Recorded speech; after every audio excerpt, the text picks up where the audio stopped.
propose une jolie parenthèse qui va nous faire rencontrer des personnes exceptionnelles de notre région Nouvelle-Aquitaine. Le but, vous faire découvrir de belles initiatives et des succès qui mettent en avant notre région. Talking away, I don't know what I'm to say, I'll say it anyway. Une personnalité m'accompagnera autour d'un déjeuner préparé par un ou une grande chef dans ce cadre idyllique du Cap Ferré, sur le bassin d'Arcachon. I'll be coming for your love. Alors bienvenue chez Joël.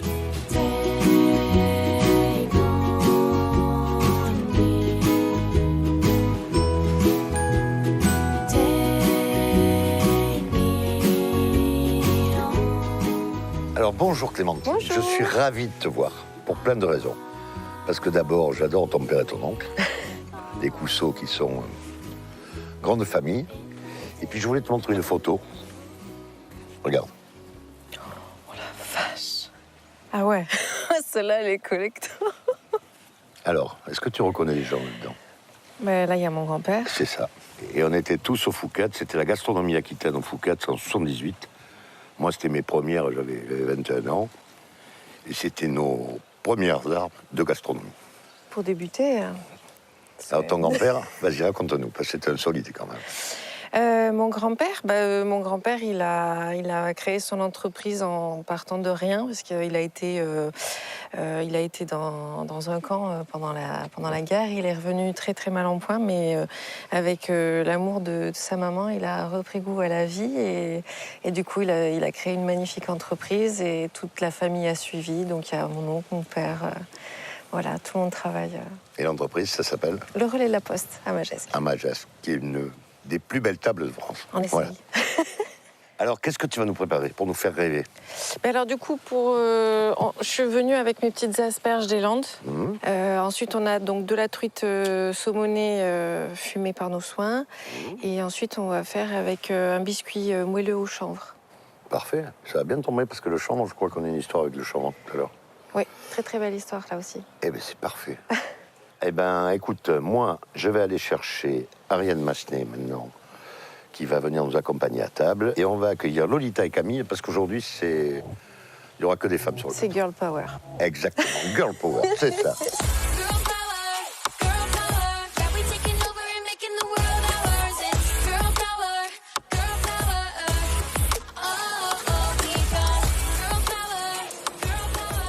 Bienvenue sur tes terres. Parce que t'es chez toi ici. T'es chez toi ici. T'es chez toi ici. Bien. Ah oui. Enfin, la terre et la mer d'ailleurs. Je crois que t'as appris à nager ici. Oui, exactement. Eh bien, c'est top. Allez, viens. Je t'amène près de ton village natal. Super. Oups. Allez, on y va en route.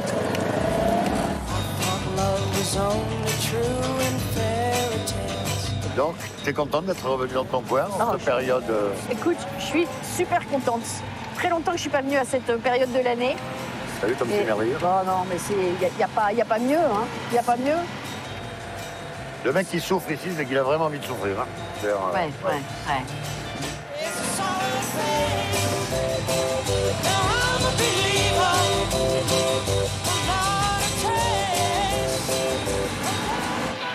Voilà notre salle à manger, là. Ah, j'ai faim. C'est là qu'on va manger. Bien. Quelle classe. Voilà, mademoiselle. Je voulais bien J'adore. vous donner la peine. Oh, je vous remercie. Quel bonheur. Formidable. Bonjour Camille et Lolita. Bonjour. Comment ça va? Très bien, et vous? En forme? Écoutez, on vient vous rejoindre. On va d'abord voir un spécialiste du chanvre. Allez, viens, tu vas voir. Bonjour. Bonjour. Salut Vincent. Alors Bonjour. Vincent, Clémentine. Enchanté. Alors Clémentine, c'est notre chef qui va nous régaler. Ouais. Et puis je crois qu'elle a un deal avec Vincent. Un deal en parlant du chanvre. Mais c'est pour ça que j'emploie ce mot. Et alors c'est du chanvre, je précise pour les gens qui nous écoutent, c'est du chanvre comme le sisal. C'est du chanvre, ce qu'on appelle industriel, D'accord. Bon, ben vas-y, raconte-nous. Alors, qui est la même plante que le cannabis, Ouais. puisque le nom latin de chanvre, c'est cannabis, mais qui ne contient pas de substances psychoactives à l'intérieur. Et c'est une plante qui a des propriétés extraordinaires, autant au niveau de la graine que de la tige, que des principes actifs, tout. Et qu'est-ce qu'on en fait, par exemple? Alors, il y a 3 parties dans le chanvre. Il y a la tige. Dans cette tige, à l'extérieur, il y a une fibre de laquelle on fait du textile, essentiellement. Et à l'intérieur, il y a un bois blanc, un petit bois, que si on le mélange avec de la chaux ou avec de la terre crue, on en fait un béton végétal. D'accord. Donc, on peut construire des maisons avec. Incroyable. Donc ça, c'est la tige. Ensuite, il y a une fleur en haut de la tige qui, si elle est fécondée, porte des graines. Et ces graines ont des propriétés nutritionnelles assez remarquables, autant au niveau des protéines, des lipides, des acides gras, des fibres. Et cette fleur, ensuite, contient des principes actifs, dont le THC, les cannabinoïdes, le THC, le CBD, tous les cannabinoïdes qu'on connaît, ou des essences. Donc, si on les extrait, on en fait des huiles essentielles. On appelle ça des terpènes, et qui ont eux aussi des propriétés thérapeutiques, cosmétiques, enfin tout un tas d'utilisations. Donc on peut dire que c'est la plante avec laquelle on peut assouvir les 4 besoins vitaux de l'humain. C'est-à-dire on peut s'habiller, se loger, se nourrir et se soigner. Donc si tu as du cochon et du chanvre, tu es un mec heureux. Dans le cochon, tout est bon, et avec le chanvre, tu es un mec heureux. Tu peux même construire ta maison. C'est quand même extraordinaire. Ouais. Bravo. Ouais, pour les 3 Bravo, petits c'est top. cochons. Alors Clémentine, ce chanvre, comment tu le travailles? Nous, on a utilisé donc la purée de chanvre, l'huile de chanvre et la farine de chanvre. Et ensuite, on vient parsemer avec les graines de chanvre. Voilà. Eh bien, on va aller goûter ça. Bon, merci et puis bravo. Hein. Mais avec plaisir. Ariane. Oh, mais je suis Bien, très on passe contente à de table. goûter ça. Oui, oui, très bien. Shine bright like a diamond. Shine bright like a diamond. Bon, Ariane, Oui. raconte-nous un peu tes attaches sur le bassin. Ah bah moi, c'est toute ma, j'allais dire, c'est toute ma vie, plus que mon enfance. En fait, mon grand-père a acheté une petite cabane, pas très loin d'ici, en 1958. Donc j'ai passé tous mes étés, enfin tous mes mois de juillet, ici depuis que je suis née. Donc c'est mes racines, qu'est-ce que tu veux que je te dise, j'y viens pas assez, mais enfin si, j'y viens toujours au moins 3 semaines, un mois l'été. Mais ouais, c'est ça, je me sens chez moi, quoi. Ouais, c'est tellement beau, c'est tellement paisible, c'est tellement magique, cet endroit. Ouais, c'est mes racines, vraiment. Bon, aujourd'hui, tu es une grande comédienne qui tourne beaucoup en théâtre. On va parler de tes programmes après, mais là, maintenant, je vais te présenter Camille et Lolita. Et on va parler d'où? Toi, tu vas nous raconter ton histoire de Café Joyeux. Oui, moi je travaille au Café Joyeux. Café Joyeux, c'est la première famille de café-restaurant qui emploie des personnes porteuses de handicaps mentaux et cognitifs. Donc vraiment, la mission de Café Joyeux, c'est une mission d'émancipation. Il y a cette mission-là qui est très forte pour eux. Et puis pour tout le monde, c'est de se dire, on essaye de changer le regard sur le handicap en les faisant travailler dans une entreprise ordinaire avec tout ce que ça comporte comme challenge au quotidien. Et donc, nous, en travaillant avec eux et tous les convives qui passent la porte, on participe à ça. Ce qu'ils se disent, mais en fait, ils sont comme tout le monde et ils sont capables de faire comme tout le monde. Et on met en valeur les différences. Les gens apprennent à se connaître avec leurs différences. Oui, exactement. Et votre idée est venue comment? Alors l'idée, elle est venue, j'avoue, pas par moi, mais par Yann Bucaille, qui est notre fondateur en 2017. Et en fait, il avait déjà créé 10 ans auparavant une fondation qui s'appelle Émeraude Solidaire. Pour cette fondation, il a créé un grand voilier. Excusez-moi, je te coupe. Non, il n'y a pas de souci. Vas-y. Pardon. Donc du coup, là, on est sur un biscuit moelleux au chanvre, graines de chanvre et une truite saumonée fumée par nos soins. Merci beaucoup, ça a l'air incroyable. Merci, c'est très beau. Merci. Bon appétit. Bon appétit. Merci beaucoup. Bon appétit. Alors, vas-y, reprends. Donc, Oui. il a créé, on était au bateau. Oui, c'est ça. Il a créé un grand voilier avec l'idée de se dire on va partir en mer avec des gens qui sont fragilisés par la vie pour plein de choses. Il y avait le handicap, certes, mais c'était aussi des personnes qui avaient vécu de lourdes dépressions ou des maladies lourdes, etc. Et l'idée, c'était de se dire on part en mer et on largue nos difficultés, nos grosses vulnérabilités. On se en retrouve mer. resocialisé, ensemble. en étant désocialisé, on se retrouve resocialisé par un groupe Exactement. et un but commun, c'est ça? Exactement. Et en fait, un jour, il y avait un jeune qui s'appelle Théo.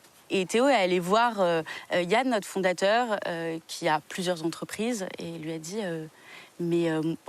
moi, c'est très sympa là, ce retour en mer, mais moi, ce que j'aimerais, c'est du travail. Est-ce que tu aurais du travail pour moi? Et Yann s'est retrouvé un peu décontenancé en disant non, je n'ai pas de travail pour toi. Et Théo s'énervait, elle dit mais moi je vais être comme tout le monde, je veux un travail comme tout le monde. Et là ça a commencé à cheminer et c'est Yann avec sa femme.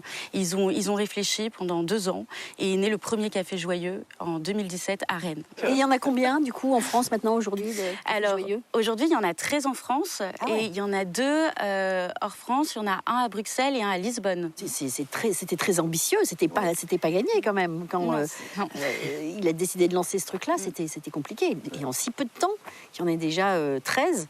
Je trouve ça super. Et j'aime bien ce que tu racontais. C'est le Théo qui dit je veux une vie comme tout le monde en fait. Je veux un travail comme tout le monde. Ça, je veux bosser. Tu vois, c'est juste, c'est bon, bah oui, génial. Bah, allons-y. Et bravo, quelle réussite. Ouais, c'est assez. Et il dit quoi Théo aujourd'hui? Théo, aujourd'hui, je ne sais pas. On a perdu sa trace. J'avoue qu'on a perdu sa trace, mais en tout cas, tous les autres Théo qu'on a, ils sont joyeux, ils sont heureux, et je pense que le plus important, c'est qu'ils sont fiers. Ouais. Et il y en a beaucoup, moi, ce qui me touche le plus, qui me disent, mais je ne savais pas que j'étais autre chose que mon handicap. Je découvre, l'autre jour, il y en a un qui m'a dit, mais en fait, c'est la première fois qu'on me dit que j'ai des compétences. Que je peux sourire à quelqu'un que je connais pas, qu'on me parle et que je sens que c'est pas. C'est la première fois que le regard est inversé. Oui, le seul prisme avant, c'était le handicap, et d'un seul coup, on le regarde différemment. Exactement. Ouais. Bon, bien écoute, on va voir quelques images du Café Joyeux, et en attendant, avec plaisir. En regardant ces images, on va manger un petit morceau.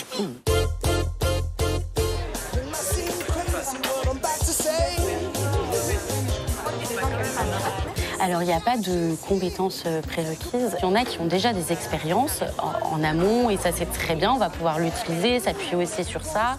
Mais il y en a plein, en fait, qui n'ont aucune expérience, et ça va vraiment être leur première fois dans le monde du travail. Tristan, tiens, tu vas pouvoir envoyer ça. Et juste derrière la dame. Voilà, on fait un entretien. Ensuite, il y a toujours une journée d'essai, à la fois pour savoir si l'équipier se sent bien et savoir si nous, ça peut fonctionner. Et ensuite, il y a une période de stage. Et ensuite, si ça fonctionne, il y aura le CDI. Super. Tout est fait maison, là. Axel, mission, un thé glacé au citron et un thé glacé hibiscus, s'il te plaît. Un de chaque. On fait le service, on fait la caisse, on fait la plonge, le ménage, débarrassage des tables, nettoyage des tables, nettoyer le plan de travail. Un peu de tout, mais un petit peu moins de plonge. Mais je peux en faire, c'est pas trop gênant. Mais si je fais toute la journée, 4 heures, ça fait beaucoup trop. Et les 2 verres d'eau, c'est fait et ça part. Tiens, Tristan. L'idée, c'est qu'ils découvrent tous les aspects pour que si à un moment il y a un après, ce qu'on leur espère aussi, ils soient capables de prendre tous les postes. Donc ils sont extrêmement polyvalents et ils bougent beaucoup. Par contre, la réalité aussi, c'est qu'on s'adapte aux différences, donc aux différents handicaps. Et donc effectivement, selon le handicap, on ne peut pas forcément mettre à ce poste-là ou ce poste-là. Donc au lieu de faire boum boum dans les convives, peut-être on s'exprime et on dit « Excusez-moi monsieur ». Oui, ça peut se faire. Okay. Et moi, mon rôle, c'est que tout le monde soit bien. C'est comme ça que je vois le rôle de manager, en fait. C'est que tout le monde puisse prendre sa place, puisse s'épanouir. L'aventure est super. Et je pense que c'est un exemple d'entreprise qui peut montrer comment ça pourrait fonctionner, ou en tout cas des outils qu'on peut mettre en place pour n'importe quelle entreprise. Voilà. Et de ne pas avoir peur, surtout, du handicap, parce que c'est rempli de richesses. Et que si chacun prenait un peu plus sa part, ce serait fabuleux, parce qu'ils ont plein de choses à apporter. Et en fait, c'est juste normal de leur donner une place. Café, que j'aime ta couleur café. Très belle initiative. Je suis bluffé. Bravo. Moi aussi. Merci beaucoup. On sait pourquoi on se lève tous les matins. C'est génial. Précieux, ouais. Et toi, Lolita, tu te lèves pourquoi tous les matins?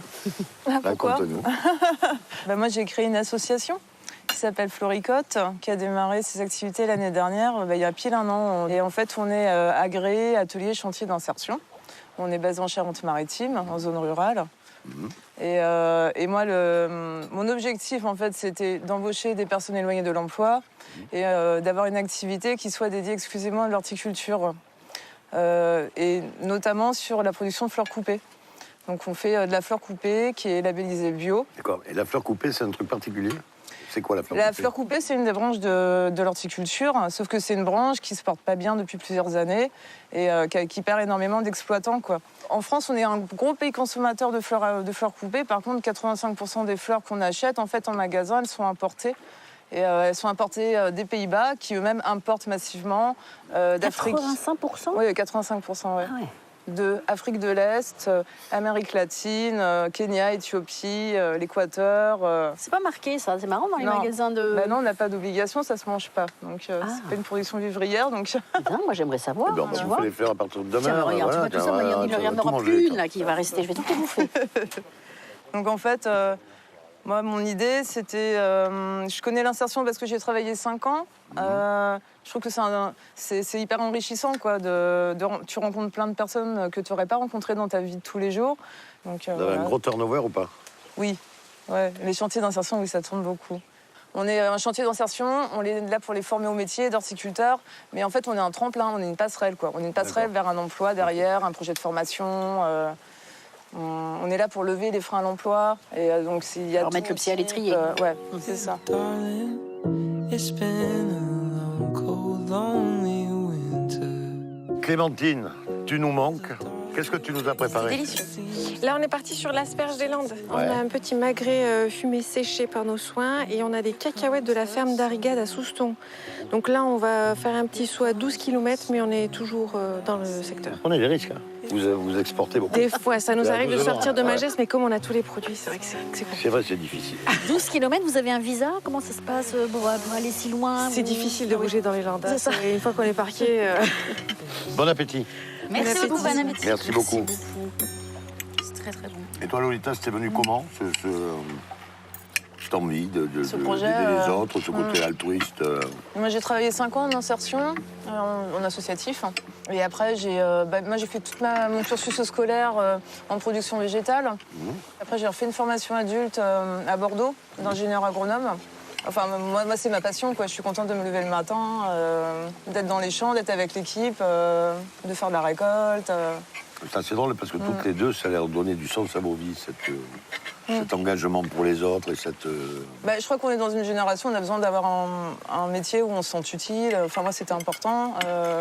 Mais bon, ça apporte... ça a du sens, quoi, ouais. C'est un métier qui a du sens. Antoine, on démarre d'ici tous les deux. Ici, vous êtes donc à l'ancienne ferme aux oiseaux. On est sur la commune de Gey, en Charente-Maritime. Et ici, donc, on est sur le siège de l'exploitation. Celle-là, tu peux peut-être la prendre aussi, là. Ouais. On est habilité atelier chantier d'insertion. Donc, en fait, on a vocation, notre mission première, c'est d'accompagner et de former des gens au métier d'horticulteur, assistant fleuriste. Celle-là, je fais quoi? On peut la prendre. Ouais. La tête, elle est encore un peu baissée, mais bon, tu vois, elle va s'épanouir et le bouton, il est bien gros, la tige, elle est droite, elle est bien épaisse. Quand on a envie d'être dans un secteur associatif, et d'autant plus en chantier d'insertion, c'est qu'on a une vocation sociale, qu'on aime l'humain, qu'on a envie de travailler en équipe. Et l'horticulture, oui, moi, je suis passionnée de plantes depuis que j'ai démarré mon cursus il y a 20 ans en paysage. Donc voilà, c'est dans la continuité de mon parcours, on va dire, d'avoir monté ce chantier. Bon, on est bon.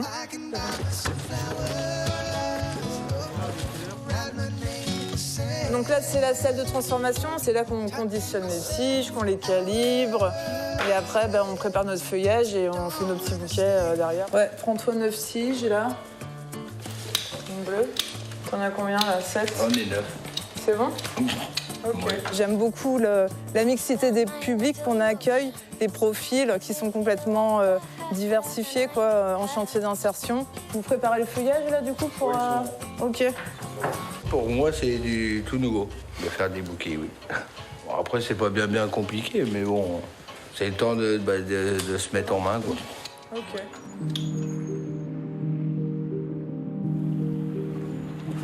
On a vraiment tout type de profil. Et tout le monde n'a pas les mêmes capacités physiques ou les mêmes capacités d'apprentissage, quoi. Donc, on est là pour essayer de développer des compétences et puis de voir chez eux, chez chacun, ce qu'on peut mettre en avant, ils ont un potentiel, quoi. Donc, nous, on est là pour le développer, ce potentiel. Hein. Je trouve pas que c'est rassurant C'est notre d'avoir des gens qui s'investissent dans des projets comme ça. Surtout avec autant de sens. Ouais. Moi, je trouve que c'est vrai que cette génération plus jeune ont besoin de sens.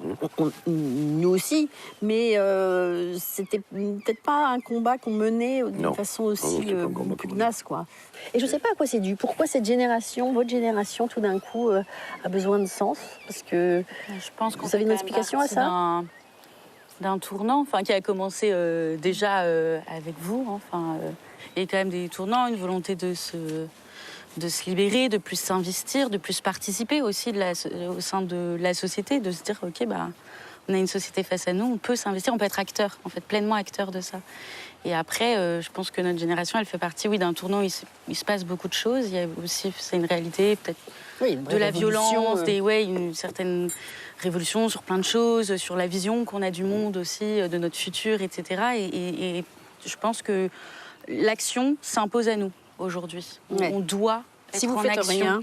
J'ai l'impression qu'il y a quand même quelque chose de cet ordre-là. Et on le sent de plus en plus, quoi. Maintenant, Ariane, on va revenir sur toi. Oula, donc, on connaît tous l'ensemble de tes succès et de tes réussites. Pas exagéré non Mais plus. moi, je voudrais que tu nous parles de ta passion nouvelle que tu vis là actuellement, de ton avenir immédiat, de tes activités. Écoute, c'est aujourd'hui, à mon grand âge, je vis un rêve d'enfant. C'est-à-dire, quand j'étais petite, j'ai toujours voulu être comédienne. Et mes parents m'ont dit, mais non, écoute bien, le théâtre, c'est un hobby, c'est une passion, c'est une occupation, mais c'est pas un métier. Donc, je me suis dit, bon, d'accord, alors c'est pas ce que je vais faire. Et puis voilà, après 30 ans passés à la télé, tout d'un coup, on me propose de faire du théâtre. Et je me dis, si je le fais pas maintenant, je le ferai jamais. Et je me suis lancée. Et aujourd'hui, j'ai l'impression d'être à ma place. Et je suis très contente de l'avoir fait en 2 temps, en fait. Tu vois, d'avoir eu cette carrière de télé où j'ai appris plein de choses, j'ai fait plein de métiers différents dans la télé. Et puis aujourd'hui, de recommencer tout en bas de l'échelle à être une comédienne qui apprend ses textes, qui écoute le metteur en scène, qui a le trac avant de monter sur scène, qui exulte quand les gens applaudissent à la fin de la pièce et qui a hâte que le lendemain on recommence. Ouais. Et c'est jamais la même chose. C'est comme ici. Ouais. Tu vois, c'est jamais la même chose. Le même bateau est toujours là, mais c'est jamais la même chose. Et alors, est-ce que tu peux nous parler un peu de Retour à Capri? Alors, Retour à Capri, c'est une comédie, une vraie comédie, dans la pure tradition des comédies. C'est trois copines d'enfance qui sont fâchées depuis 1 an. On ne sait pas trop pourquoi. Elles sont amenées à se retrouver dans un bar où elles passaient leur folle soirée depuis des années. Et là, on leur apprend qu'elles doivent faire un voyage en voiture toutes les 3 pour aller enterrer un ami commun. Et voilà, donc du coup, ces 3 copines vont vivre. C'est un espèce de road movie théâtral. Enfin voilà, donc c'est très très amusant, on s'amuse beaucoup. Ah, c'est quoi l'émotion quand on joue c'est cette espèce de sentir en fait le public. La différence. Alors moi, la télé m'a beaucoup appris pour le théâtre. C'est-à-dire que j'ai toujours fait de la télé en direct. Et en public. Donc, j'ai jamais eu cette appréhension. Si, bien sûr, j'ai toujours un petit nœud au ventre, tu vois, je suis toujours un petit peu stressée. Mais j'ai jamais eu cette appréhension du public. Mais ce qui est formidable avec le théâtre, c'est que tu te retrouves... les gens sont venus te voir. Donc, tu n'es pas imposé comme en télé. En télé, voilà, les gens, ils allument. Et quelquefois, ils ne sont pas contents de te voir. Mais bon, là, les gens ont vraiment fait une démarche. Et donc, il y a une espèce de communion. Ouais. Alors, le mot communion est un peu cucu, peut-être, tu vois, mais je trouve pas d'autres mots. T'as un espèce... Tu vibres avec le public. C'est ça, c'est une vibration commune. Exactement. Et ça, c'est quand même très, très agréable. Et très, très, très exaltant, très excitant. Ouais, c'est assez exaltant. J'aime bien ce mot exaltant parce que c'est tellement le sentiment qui m'habite en ce moment. Et voilà, et se dire, on fait des choses qu'on a envie de faire. Et puis, je pense aussi qu'à nos âges, vous êtes trop jeune, mais vous verrez, ça arrive vite, malheureusement. Ce qui est assez sympa, c'est qu'on sait... On ne sait pas forcément exactement ce qu'on veut, mais on sait ce qu'on veut plus. Exactement. Et on gagne un temps fou avec ça. Les gens souvent ne comprennent pas parce qu'on dit « j'ai pas envie ». Mais pourquoi? Ce est la meilleure des raisons, j'ai pas envie. Je veux même pas ouvrir le dossier, je veux même pas regarder, j'ai pas envie. Exactement. Et là, du coup, on s'enlève des chaînes et on fait ce qu'on a envie. Et c'est super. C'est un luxe. Exact. Mais c'est exactement ça. C'est le luxe. Le luxe, c'est choisir sa vie. Et Mais vous avez eu la chance de démarrer par ça, les deux. C'est ça, exactement. Donc continuez. Ne devenez pas des hommes d'affaires mondialistes. Non. Bon. C'est jamais. Tout peut Normalement, ça devrait aller. Ça serait bien que le chef, la chef-feu, vienne nous voir. Un, pour te remercier. Avec grand plaisir. Deux, pour te dire que c'était vraiment super bon. Merci beaucoup. Ah ouais, super bon, vraiment. J'ai pas menti. On a de très bons produits dans les jantes. Ouais, c'est vrai. Bon, mais c'est top. Merci. Merci. Ouais. Adieu. Au revoir. Bon, eh bien, mesdemoiselles, c'était merveilleux de vous croiser. C'était un coup de fraîcheur de voir vos activités. Ça illumine la vie. Nous avons eu des gens porteurs de belles initiatives qui n'ont qu'un seul dessein, faire le bien autour d'eux. Aider les autres, les soutenir, leur faire du bien et les divertir. Merci d'avoir partagé avec moi ce beau moment. J'espère à bientôt pour de nouvelles aventures.